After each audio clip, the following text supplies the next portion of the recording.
Hello, and thank you for joining our webinar, Streamlining Patient Care, the Role of AI in Integrated Communications Play in Healthcare Delivery.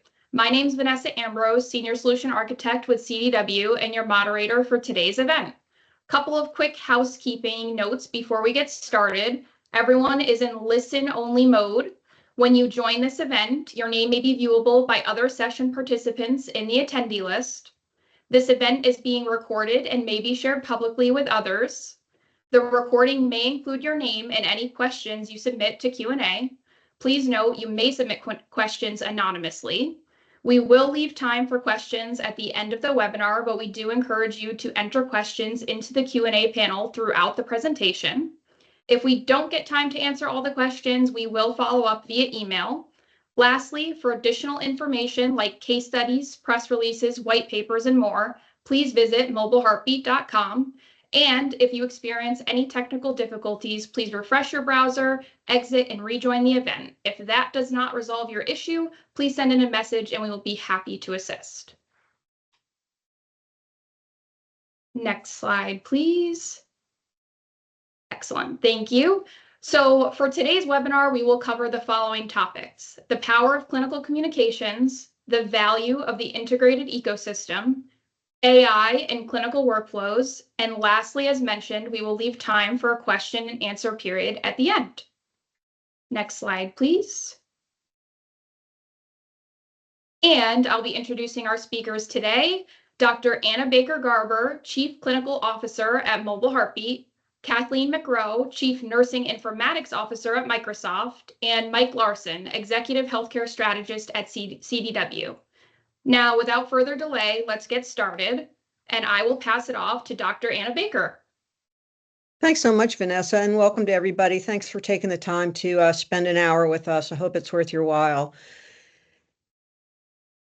Clinical communications is foundational to any good, high-functioning healthcare system. It's the means by which work gets done. And empowering clinical communications takes the friction out across the healthcare enterprise. It makes it easier to find people in a timely fashion, to find the right person at the right time, and to use the right kind of communication for the situation at hand, whether that's texting or calling or group chat or sending a message to many people at once. And so we are hoping to show you the value of that and the value of communicating across an integrated platform that can bring lots of power to your platform. Mobile Heartbeat has been in business for 15 years with over 290,000 users. And we transact more than 1 billion communication events a year if you include text messaging, phone calling, and integration with systems like the nurse call system.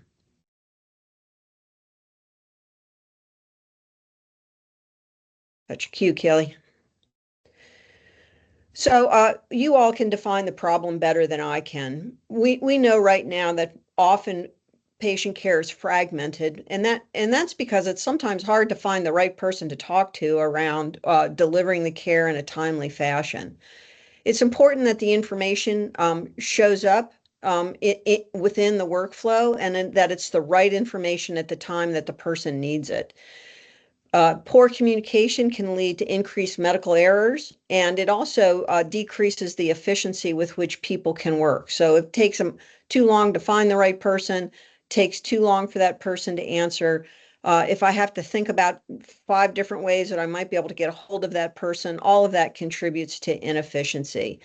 And it's those inefficiencies and frustrations that's a big contributor to our clinicians experiencing burnout, and contributes to our clinicians spending half their time doing things that aren't really clinical care.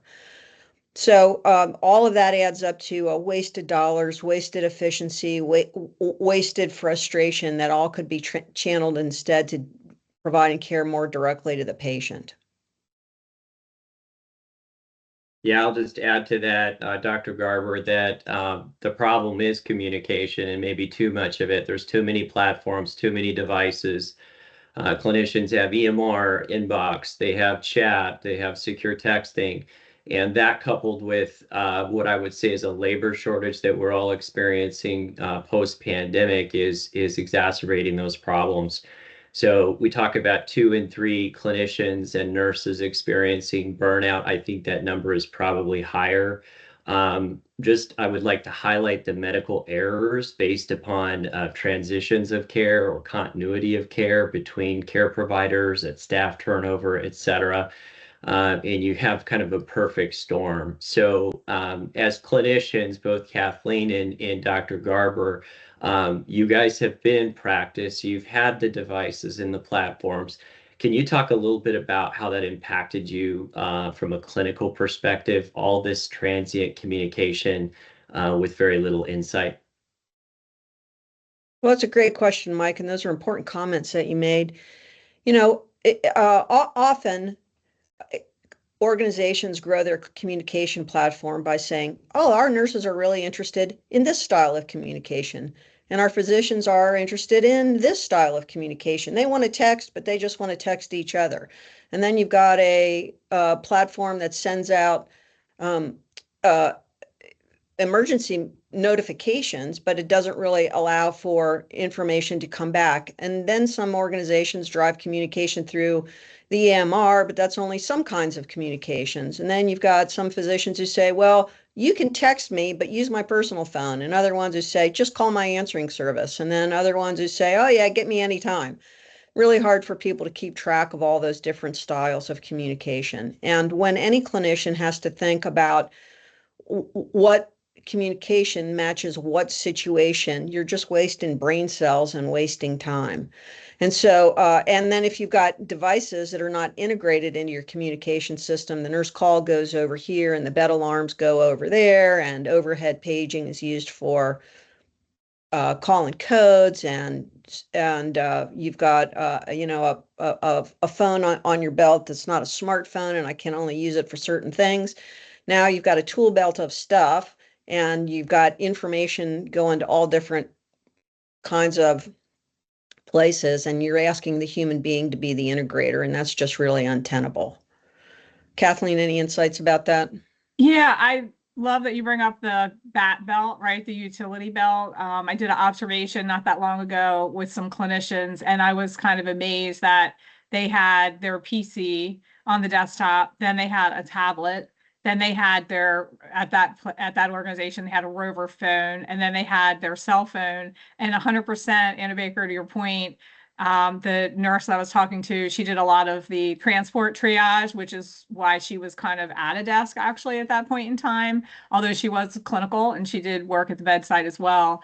And she said, oh, and I have one doctor that I know he'll only answer me if I call from my personal cell phone to his personal cell phone. So you're right. And I do want to just underscore that cognitive burden is tremendous. And that is really one of the #1 reasons for burden and burnout that we have, Mike, to your point about that. So if you've got to remember all of these devices, they all operate or work differently, or you have specific providers that want to be communicated in a different manner. Besides the fact that you've kind of set up now this disparate way to communicate, so you can't pull in the whole team and make it more of a multidisciplinary approach in that communication channel. And I'll just underscore that the Joint Commission has said that 70 to 80% of medical errors are related to miss or lack of communication. So when we say related to communication, there's multiple ways that communication can break down or not ever occur. And I think that's important to note here. And I have actually had, nurse leaders say to me, how do I help with this communication and collaboration situation I have? Because it's really problematic, and they want to meet the quality, they want to give quality patient care to their patients. And I know we don't want to fixate on the problems. We want to talk solutions today. I'm going to talk real briefly about that 25% of healthcare dollars wasted. So the 2 in 3 clinicians that are burning out are resulting in attrition across America for healthcare organizations.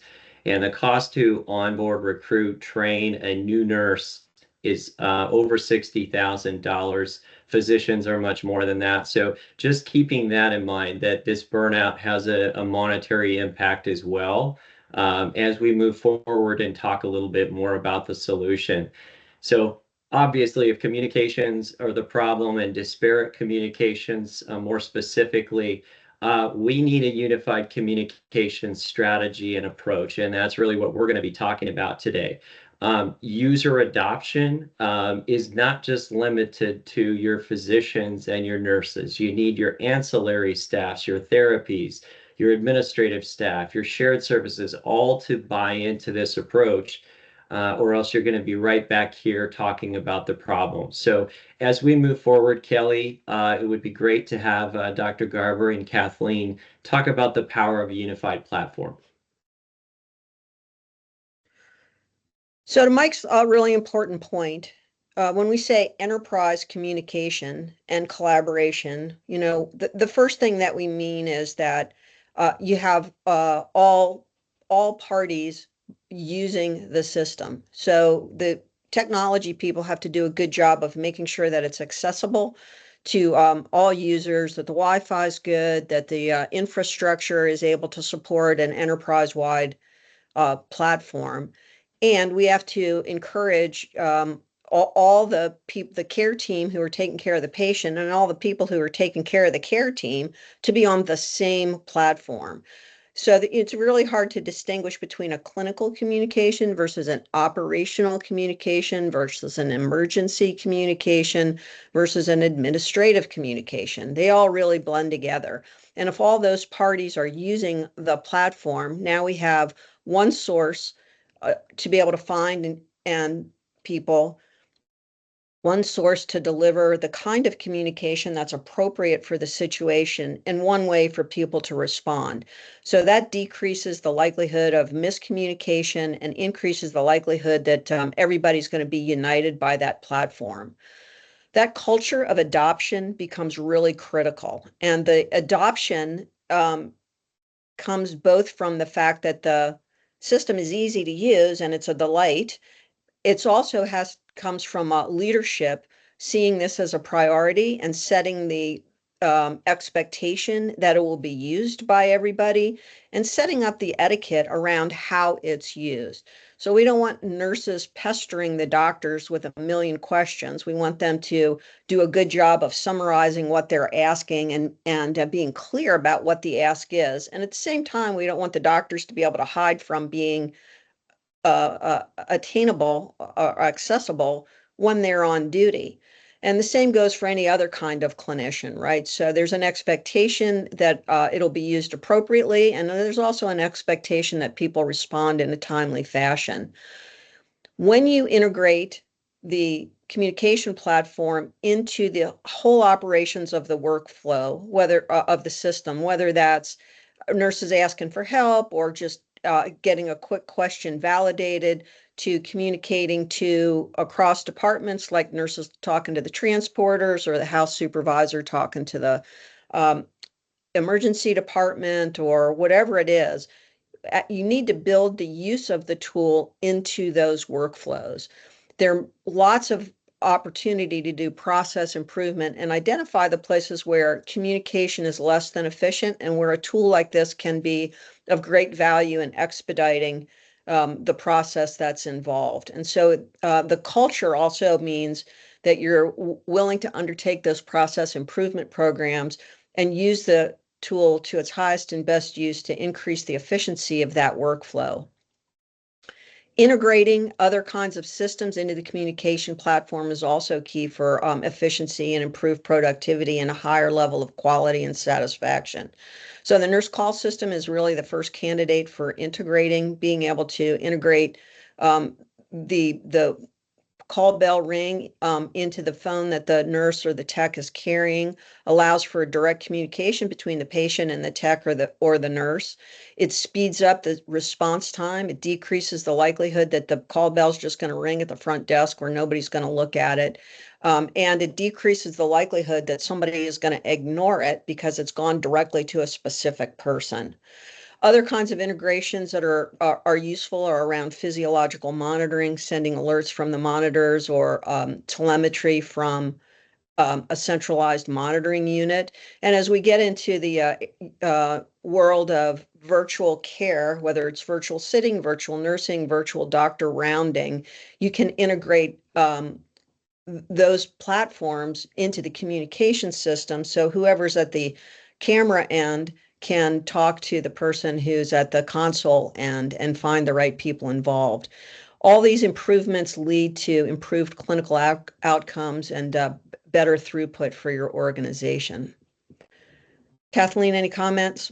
Yeah, I was going to add, so I've spoken with a lot of nurse leaders, and they say their three, themes are really around efficiency, orientation, and well-being. I think we would agree that communication is key to all three of those themes. But in efficiency, they really feel very strongly that it's around communication, collaboration, and coordination. And I think, to your point, Annabaker, you really need to have it as a platform approach so that you can do that, build upon that platform as you're moving forward with your adoption. And I think just the only thing I would add, and you touched on it a little bit, is just really around change management. It must fit within the workflow, and we need to have a good understanding of that workflow so that the change management and adoption can be successful, because that really is key for efficiency and for bringing nurses joy back, or even anyone joy back into clinical care, is they have to feel that they're able to spend more time with their patients. And that's the whole thought of a platform approach: improve efficiency and give them more time back with their patients. Yep, great. And the fact that it fits in with the workflow, that it's easy to use, and clinicians get results at it, they feel satisfied that it is making their life easier, is the key. Nurses are superb at trying something out once or twice, and if they don't like it, and if it's harder instead of easier, they'll just ignore it, and doctors will just log themselves out. And so now you won't have any kind of adoption. So it really has to be easy, and it really has to show some benefit. So as we were alluding to, the use of this platform happens at a micro level. You've got micro improvements. The nurse and the transporter can talk to each other quickly. When are you coming? Is the MRI scan done? Does a patient, is his oxygen ready to go? All those things, rather than the transporter showing up and then realizing that none of those things are true yet. So, or placing patients from the ED into the floor, or transferring patients from the ICU down to the floor, or getting ready to do discharging. All of those things are highly communication sensitive. And when you take the time to embed an efficient communication opportunity within each of those workflows, when you sum that all up, the hospital is now experiencing a macro impact. So as everybody on the call knows, the hospital is made up of tons and tons of small events that are happening simultaneously across the whole organization. When each of those is more efficient, now the whole organization is experiencing the benefit of that and really measurable kinds of results. Mike, Kathleen, anything you want to say here? Yeah, I was going to add, and you alluded to it a little bit, is that throughput is a huge pain point within organizations. We know that most organizations are at or above capacity. Having the ability to be able to seamlessly communicate to move patients throughout their stay, I think, is really important. That, in my mind, fits into that theme of efficiency, so that we know that we can help the patient essentially move along their continuum of care, which is so important, and that contributes to their quality of care as well. Mike? Yeah, I think in the interest of time, I'll move us forward, but I think what you said, I completely agree with. And I look at the thousands of interactions that we are talking about daily and imagine those in a manual environment, and what you're doing to streamline those. So I think we can move on, but points are well taken. Yep. So I'll just say one more thing about that. Sorry, even though I know you want to move on. And that is, another area where there's a big amount of problem around safety issues is getting a rapid response to the change in the patient's condition. So whether that's a patient getting ready to fall out of the bed, or needing to call a code, or needing to communicate with the physician about changing an order in order to change a medication regimen. Those kinds of communications are often slow and inefficient, even though they're urgent situations. And having a platform that everybody's using and can be used in those situations makes a big difference around loop. So why would you pick mobile heartbeat? one of the reasons is that it allows you as an organization to include all the users seamlessly. And so you can create, you can have roles for all the folks that need to be in there. There's a thing called a dynamic role that allows people to assume a role that they're doing for the day. House supervisor, charge nurse, orthopedist on call, chief medical officer for the day, the commander of the emergency services or response team should there be an emergency for today. People can sign up for those dynamic roles. Makes it easy to find people based on role, based on their care of the patient, of being on the care team, by the unit that they work on. I can just look at the patient and see all the people that are assigned to that patient today. So being able to find people is really important. And then having people engaged in across the organization and caring for the patient is very important. This is an example of our highest using customer who has it integrated completely across all the hospitals in their organization. And you can see that it's not just nurses talking to nurses. It's nurses talking to physicians and ancillary non-clinical people like the IT team or the biomed support staff or the security team, or the IT people who are rounding. So all the people that are taking care of the care team, but are not delivering care directly, can be in the platform. And then you've got the PTs, OTs, speech, social work, case managers, food services also included. And that creates a complete picture of everybody in the hospital playing a role to take care of the patient, whether they're delivering care directly or not. And when you do that, you create a huge amount of communication opportunity, whether that's texting when you need a quick conversation, a phone call when you have to have a more information dense conversation, a back and forth around making sure that both parties understand the nuance of what's going on, and negotiating a change in the patient's care. A group text where everybody can be talking to each other. We'll talk in a little bit about a thing called patient channels, and broadcast messages, which are a one-to-many response, so that I can use it to call a code, or I can use it to say to the whole organization, welcome to our friends from the Joint Commission or the State Health Department, or emergency response with, a number of car wreck victims coming into our emergency department, please mobilize, those kinds of things. So you can broadly or narrowly communicate in a short, discreet way, or in a more or longer way if you need to. And with integrating the devices, you get all kinds of alerts, and as well. And so it becomes a very useful tool that pulls the organization together and really creates kind of a cultural glue. Everybody knows what to expect and how to talk to each other and how to find each other.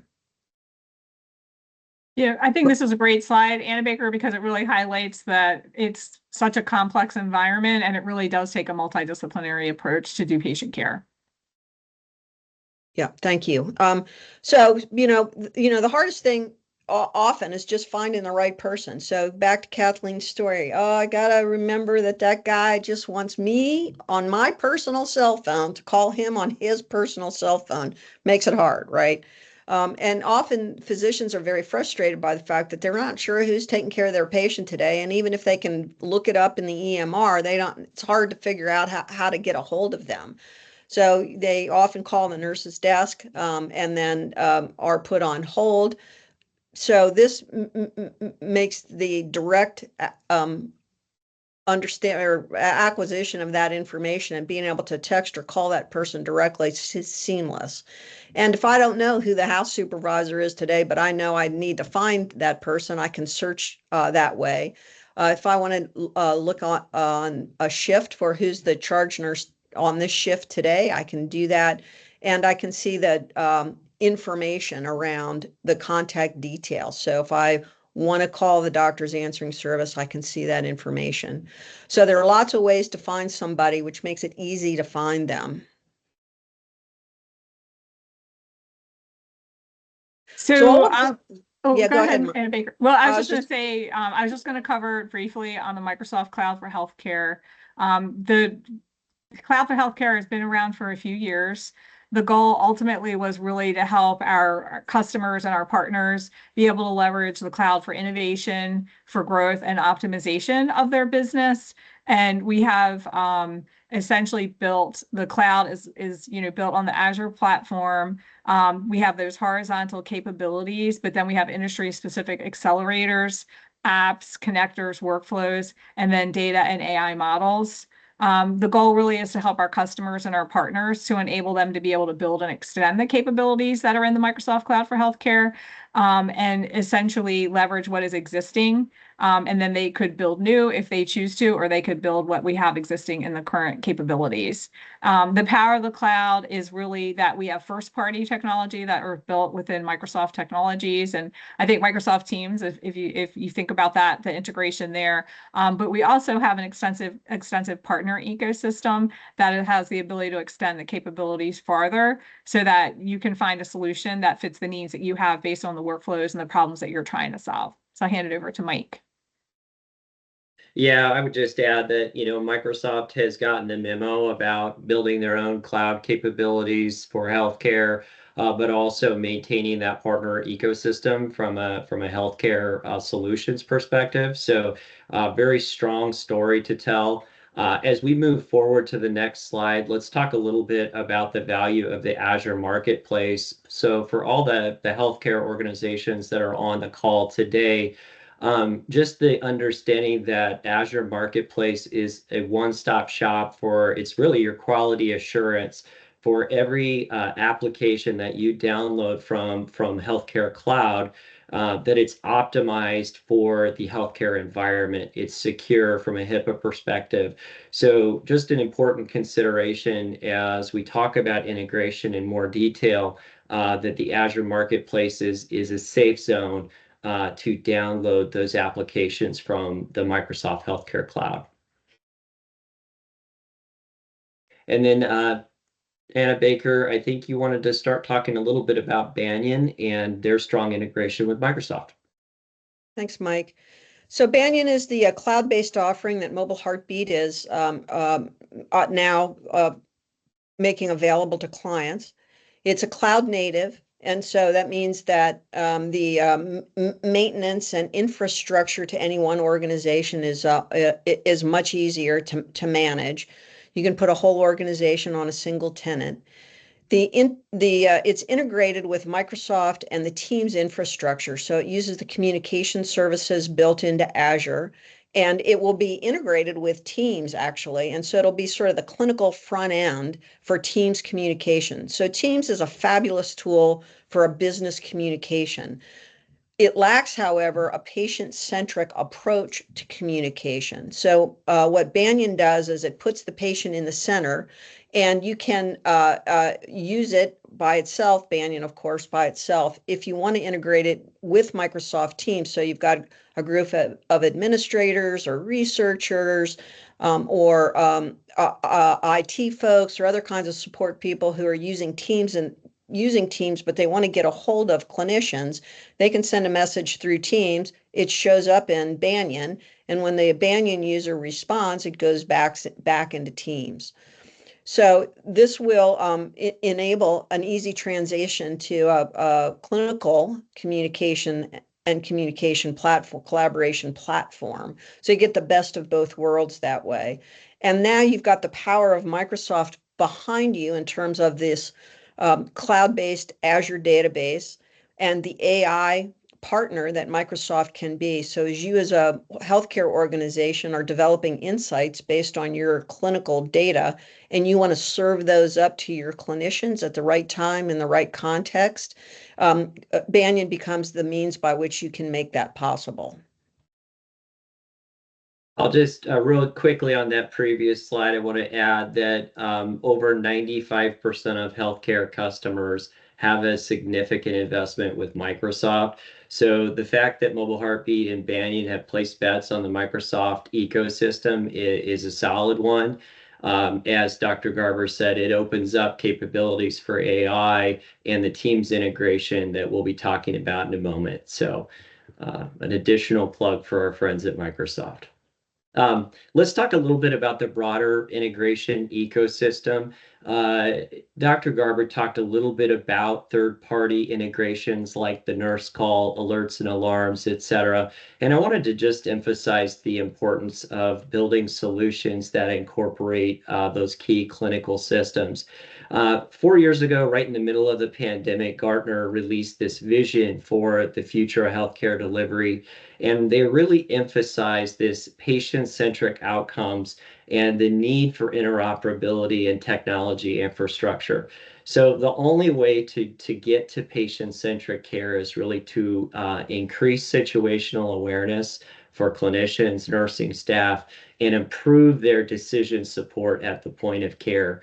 And so the way the integration ecosystem supports that is that you are ensuring that integration between platforms is validated before you install systems. So does the EMR talk with the radiology information system? Does the nurse call talk to the clinical communication system? You're ensuring all of that blocking and tackling up front. Additionally, you're building out the technology infrastructure to support those capabilities. And as we all know, healthcare is 24/7. And so we need that resiliency. We need to be able to scale up and scale out in terms of these integrations. So all of the integration ecosystem can be overwhelming and confusing. And I do want to plug our CDW healthcare team a little here because we have a focused practice that's really devoted to not only integrating partners like Mobile Heartbeat and Microsoft, but devices and other clinical platforms as well. So with that, we can move on. Annabaker and I are going to talk a little bit about Mobile Heartbeat specific integrations and the depth and breadth of the categories that they support. So from patient monitoring to clinical operational workflows to the major EHRs. And I think I have noted the shift. I've been in the industry over 20 years now. I've noted the shift from best of breed systems to more monolithic EMRs that try to capture some of these capabilities within. And we've talked privately on this panel about the risks associated with putting all of your capabilities or incorporating all of your capabilities into the EMR. For example, communications. Would it make sense to consolidate all communications through the EMR? What happens when the EMR is down?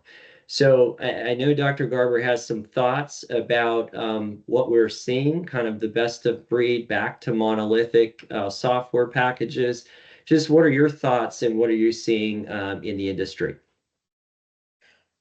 You know, I think it's a really interesting question that all organizations are wrestling with right now. There's a continuum from the best of breed. We're going to stitch together each of these systems that does its own thing really well.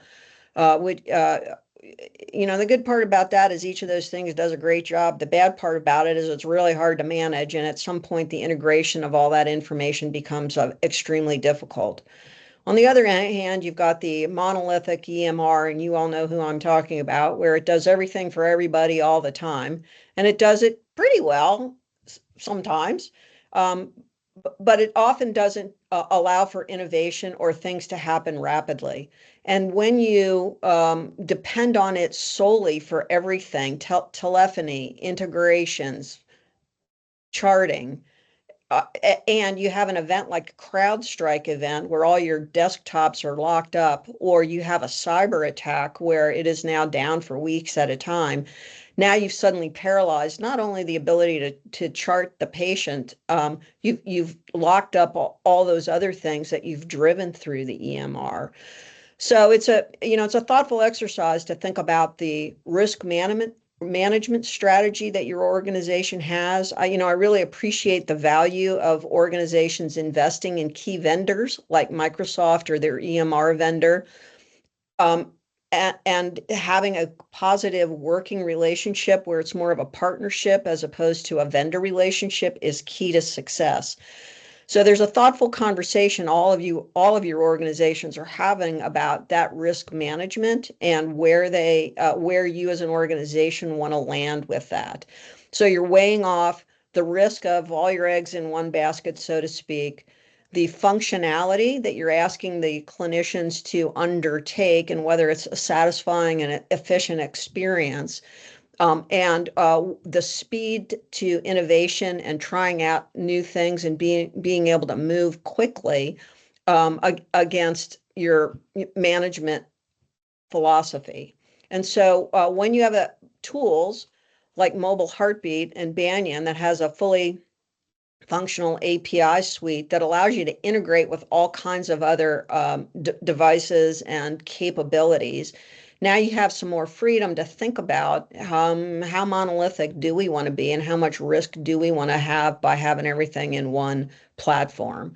So, when you want to change up how you're doing patient monitoring, or you want flexibility in your telephony, or you want to be able to add things like patient flow or video capabilities, you really want the underlying platforms to be able to move with those, with the thinking around that innovation.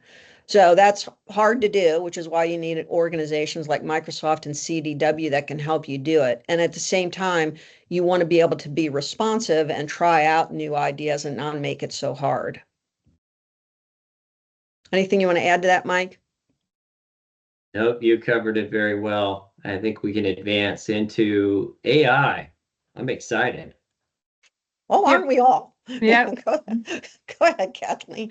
Yeah, there's a ton going on with AI. Obviously, we need to use responsible AI. We need to bring our clinicians to the table to help with the AI because we don't want to give them a black box. We want to make sure that we're transparent. We also need to realize that there's this tsunami of data that's coming at our providers, and AI can really help them with that. We talked about cognitive burden. I think AI will be key to help with the cognitive burden. And additionally, it can really improve patient care if we leverage artificial intelligence. Annabaker? Yeah, the irony of living in the information age is that we're all flooded with way too much information, and up until maybe like yesterday, we pretty much have been expecting the clinicians to be the magical integrators of all this information. Somehow we've had this idea that if we just give the clinician this information, that they're going to know what to do with it and know what actions are required. And I'm sure that that's part of what's overwhelming and our clinicians and adding to burnout. So we want to be able to, meet that holy grail of informatics, which is to get the right information about the right patient in the right situation, in the right context, so the clinician can take the right action. But in order to do that, there's a lot of stuff that's got to be sifted through and presented in a way that's creditable and actionable and dependable. And so we're, in the Gartner hype curve, I'd say we're sort of up at the top of the high expectation. Pretty soon we're going to round the top and head into the era of skepticism known as the trough of despair. So we're in that situation where we're excited, and we've got to proceed with some caution and validation to make sure that the AI models aren't hallucinating, that we're not overwhelming our clinicians with information that's not useful at the time, and really test to make sure that it's going to bring the outcomes that we're expecting. So that's one kind of AI. And the other kind of AI is shuffling information back and forth to systems without making it hard on the clinician to do. So for example, a nurse just needs to know where's an IV pump that I can use. If you had that IV pump tagged in some way, and they could see a map that said, oh, your IV, you got three clean IV pumps in the clean utility room, then she wouldn't have to guess about that or figure out which secret panel in the ceiling the one is hidden in, right? And so, another example is being able to integrate into a service ticketing tool like ServiceNow. If the nurse knows that IV pump is broken, She rarely takes the time to create a service ticket because it's painful and takes too much time, and it asks for information she can't find easily. If we could integrate into ServiceNow, make it easy for her to take a picture of the barcode, know where she is, what room she's in, then that information can go back and forth, and it's easy for her to make that report. So you can use AI in a generative kind of way. Here's an alert that tells you the patient's having a changing condition. You can use it to hear what the clinician is saying and put that back into the EMR. You can use it to ferry information back and forth between two different systems. And you can use it to alert a lot of clinicians about a sudden change in the patient's condition.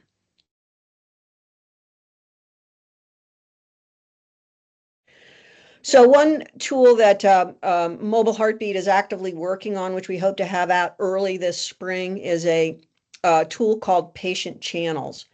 So a patient channel is a group chat on steroids. And here's what I mean by that. It's a collaboration space dedicated to a certain goal around a specific patient. So it could be, for example, discharge planning. So Mobile Heartbeat knows who the care team is based on integration with the EMR or other systems that contain that information. And it'll have a thing called a workflow engine in it where you as an organization can put out the key markers of progress that you want clinicians to collaborate around. So the first one might be discharge destination. How do we know what kind of care the patient's going to need after the patient's discharged?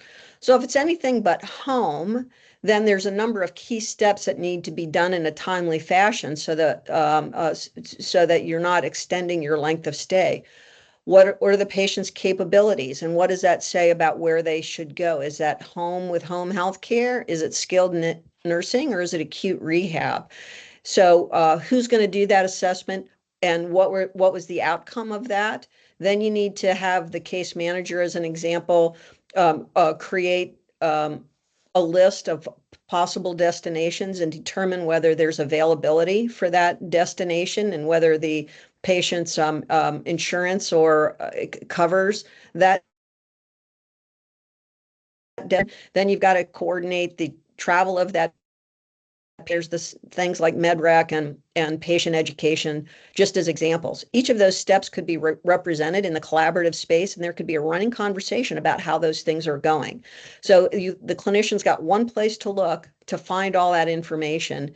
The outcome of those conversations would then go back into the EMR, or it would pull the indications that those steps have been done into the patient channel. So you can see it all you can see all this information in one place. And you might even be able to set a timer so that if it wasn't done in a timely fashion, or when you expect it to be done, an alert could go out and say, hey, when are you going to get to that patient assessment? So this allows you to look at those AI algorithms that you're generating and insert those into these kinds of conversation and use that as part of closing the loop around the care protocols. So if you're, you've got certain protocols that you expect the steps to be done in a timely fashion and they haven't been done, again, you could be monitoring that in the background. When they're done without a problem, nobody is the wiser. But when those deadlines have been missed, the information goes to the right person about reminding them to get it done. And then when you do that in the EMR, you have to expect that the clinician's going to log into the EMR. And so, we're trying to keep people out of the EMR, not drive them to it. So when it's in a place that's accessible to them and they're only notified when some action needs to be taken in a timely fashion, you're getting the right information at the right time and minimizing your alert fatigue at the same time.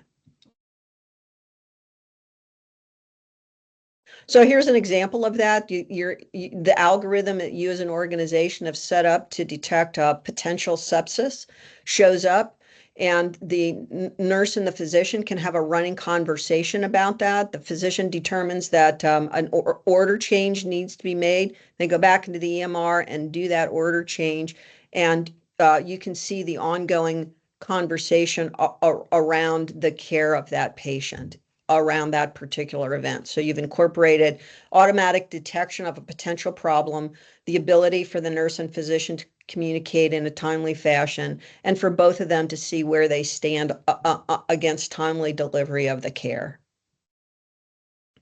Yeah, and I was just going to add, Annabaker, this is a really, prime example of where you could leverage AI and machine learning to help develop those predictive insights about this patient and potentially where they would be going, right? Obviously, tracking their key events and looking at the time they happened and what could be potentially the next event. I did just want to mention that a group of nurse leaders did develop the 5 rights of AI in healthcare. It was developed with language similar to what nurses are familiar with around the 5 rights of medication administration. So essentially, it's really applying artificial intelligence in healthcare in a systemic and a standardized approach. So you want to look at the right objective, having a clear understanding of the problem you're trying to solve, the right approach. So that's really the right solution and perspectives around the workflow and the technology that's leveraged, the right competency so that we can have people that are well-trained and have an understanding and knowledgeable around the informed decision-making and the integration as they're utilizing AI in their organization, the right data. So that's applying reasonable logic to the data that you have and the right safeguards. So those are really the checks and balances that you have in regards to artificial intelligence in your organization. Yep, Kathleen, and so thank you for bringing that up. And when you and I are having a private conversation about this, you also brought up the importance of having the bedside nurse involved in developing and validating the algorithm. So you want to say a little bit more about that here? Absolutely. So the clinicians that are at the bedside, they are key because we can't do things to them. We need to do things with them. There is a significant amount of fear, uncertainty, and doubt. And if they don't understand it and they don't have a good interpretability of what they're doing within their practice, their clinical practice, it can really cause them a lot of concern. And we've already discussed that, we're having a situation with our workforce where they are in crisis and they do have a significant amount of cognitive burden. So we're trying to really ease the way for them. The way to best integrate it into their workflow is really understand their workflow and how it can best be applied and how they can best participate. There is a significant amount of feedback from clinicians that they don't feel they have enough say into what's going on within the organization or enough understanding, I'll say, of what's going on. So the more we can educate them and the more we can bring them with us, it will be much better in the long run as far as their implementation. Yeah, and I think it's really important for organizations to impart trust in the development of these algorithms, and so having the bedside clinicians participate in developing and validating them is key. The other piece is that there is no way that AI or any kind of machine is going to be able to take over the judgment of a nurse, a physician, a PT, or anybody. But what it can do is supplement the ability for that clinician to detect a change in the patient's condition quickly, and to alert them and to direct their attention to the assessment and delivery of the care in a really timely fashion. So it allows those clinicians to deliver the care quickly, and depends on their judgment and their skill while supplementing their ability to understand what's going on with the patient. So the algorithms really have to be developed in that kind of an atmosphere. Agree. So here's another area that's very difficult in any organization, which is the handoff from one clinician to the next, whether it's nurses or physicians. It's EMRs are really good at putting stuff in. They're really hard at getting information back out. And it's often very hard to find all the information that you need to do a both thorough and concise handoff. So here's where, AI and machine learning can be really helpful. So I know of at least one or more organizations are in the process right now of developing a template around what kind of information should go in a handoff report. And the output of that could easily be put into a patient channel like this. So I can imagine a scenario where the AI system generates a a potential draft of a handoff. The clinician validates it, and then at the bedside, the two clinicians are reviewing it together in front of the patient and with the opportunity to ask questions all around and the ability to launch the chart and validate something if necessary or find additional information as necessary. So that handoff, especially with our clinicians who are younger with lower amount of experience, is hard to do well. And it's a really good example of being able to supplement the clinician's skill by collating the information that's important, putting it in a standardized or an expected format, and then giving them a springboard for having a key and productive handoff conversation. Yeah, I was going to say, Annabaker, most organizations I talk to, this is a huge pain point for them. Yeah. Always has been, right? Yes. You know, and so hopefully this is an area where AI can have a real impact, right? Chatbots are another way of shuffling information back and forth between systems that, decrease the need for the clinician to be in more than one system at a time. So if I'm looking for a piece of information, integrating RTLS into a chatbot, hey, where's my nearest wheelchair? Or I want to submit a ticket for my IV pump being broken, or I want to let environmental services or facility services know that there's a leak underneath this sink. So if I can do that where it looks like a chat, but it's really integrating with those ticketing systems, and when the person who's receiving the ticket is working in their system and sends information back, everybody's staying in their own system. I don't need to have more than one open, but the information's going back and forth and working within the workflow that the sender and the receiver are expecting. Yeah, I was just going to add that the simplicity of the conversational AI is really something we should focus on, because how many broken pieces of equipment just get left on the floor because the nurse doesn't know how to get the service ticket in. So that conversational AI just unlocks that capability for the nursing staff. So we are coming up on time. I can't believe this hour has just blown by, but we wanted to kind of begin where we started. We wanted to talk real briefly about the power of that integrated enterprise platform for communications. It is very unique from a solutions perspective in that it speaks to every area of the quadruple aim. So health outcomes, improved patient engagement, increased clinician satisfaction at a reduced cost to healthcare consumers. We emphasized the benefits of workflow optimization in terms of the nursing staff and clinicians. And we took a look at the future that's going to be enhanced by artificial intelligence within the clinical workflows. We are at 11:54 Pacific time. I think we have 6 minutes for Q&A. So Vanessa, did you want to queue up those questions? Yes, thank you, Mike. And we do have a question in the chat. What are some of the challenges we're seeing at a high level in the healthcare industry around adoption of clinical tools? And I will leave that open to the group, but I'll ping back to Mike first. Thank you. When I travel to healthcare organizations around the country, the first thing I ask is to look in the nursing cabinet, the pods that the nurses work at. And I ask to look in the cabinets. And too often do I find either devices or applications that do not have user adoption. So the nurses said, this seemed like a great idea at the time. I'm not sure how to use it. It doesn't work with my workflow. And so I think that user adoption is so critical, and the way to build user adoption is to improve their workflow. And we talked a lot about that.